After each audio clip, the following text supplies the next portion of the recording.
In this tutorial, I'm going to show you how you can zoom your video or zoom part of your video on InShot. If you found this video helpful, I'll kindly request that you support me by liking the video and also by subscribing to this channel.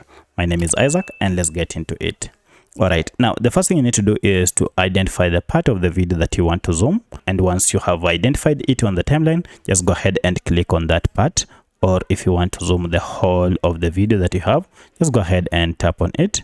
And then using your two fingers, go ahead and move them out to zoom in, or move them together or in to zoom in, like that. So by using your two fingers, you'll be able to either adjust to enlarge or to reduce the zoom effects on your video on InShot. So that's how you zoom in and out on InShot, just using your two fingers. And once you're comfortable, you can leave it at the place you want, and then you will be done. So that's how you add zoom effects on your videos on InShot.